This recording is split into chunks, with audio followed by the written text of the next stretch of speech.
What's up, everybody? I'm Sydnee Goodman, and in today's Daily Fix, the reasons behind the delay of Halo Infinite, crossplay for FIFA 21 is virtually non-existent, and Sega's Persona 4 Golden port has them seeing dollar signs. Roll the thing.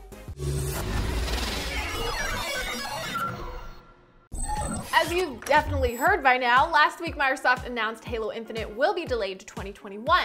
That means it sadly will not be able to join the party when Xbox Series X launches, leaving the next-gen console without its flagship launch exclusive. But it turns out the problems were there pretty much from the beginning. A report from Thurrott alleges all sorts of troubles that led the game into development limbo. One major reason behind the delay, again, allegedly, is that a significant portion of the game is being outsourced to third-party contractors.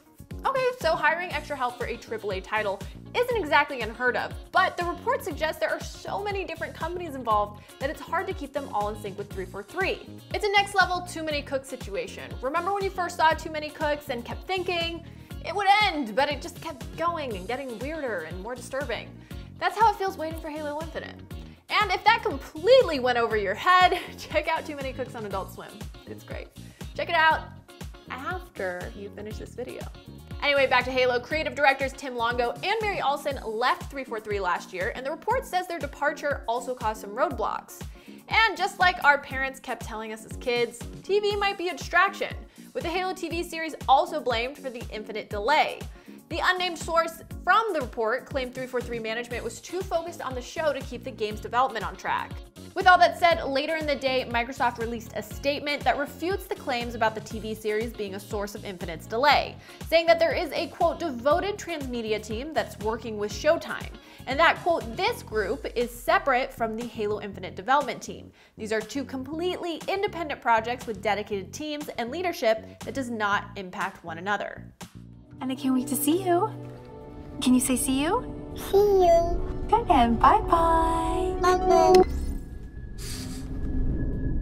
I want to say that this helps heal my Halo Infinite is delayed wound, but it doesn't. If what the report says is true, hopefully it means the Halo TV show will be good and that we get an updated release date sooner than later. FIFA 21 will not feature crossplay between platforms, but it goes even further. Crossplay will also not be supported across different console generations from the same family. The FIFA Direct Communication Twitter account announced this after getting a question about the game from the FUT Weekly podcast. Listeners were asking if they'd be able to play FIFA 21 on their PS5 with friends who have a PS4. The answer is a solid no. Crossplay, or a lack of it, isn't always a deal breaker, and you will be able to carry over FUT progression from PS4 to PS5 or from Xbox One to Xbox Series X, depending on your flavor of choice. But it still means that current-gen FIFA 21 players won't be able to play with anyone buying it for a next-gen console. And that seems a little strange given FIFA 21 does support dual entitlement, so current-gen players can update their version of FIFA 21 to the newest one for free. To recap, that means if you have a PS4, you can technically play the exact same game as your PS5 buds, just not together. Sounds about right for pandemic times. Just how successful is the PC port of Persona 4 Golden?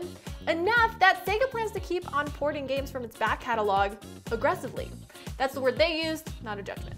According to GamesIndustry.biz, a recent investor Q&A revealed that the Persona port, which launched in June, has been such a hit that Sega plans to keep porting older games to Steam and other new platforms. If you ask a Switch or PS4 user, the push for more Sega ports could stand to be a whole lot more aggressive though. Digital PC sales were given a very big boost after we all became indoor kids at the start of the lockdowns, and games like Bayonetta, Vanquish, and the Yakuza series have already done well on other platforms. In hopes that the lightning strikes will keep on coming, it also sounds like Sega plans to develop new games with the PC version in mind from the start. Which Sega games do you hope to see ported to PC next? That was the Daily Fix. I forgot how we finished this. I'm Sydnee Goodman, and I hope your day is as awesome as you are. Now they're all caught up on the news. Check out a recap of the entire Batman Arkham series. Download the IGN app on all your mobile devices. Subscribe to the Daily Fix on Snapchat for all things everything else. IGN.com.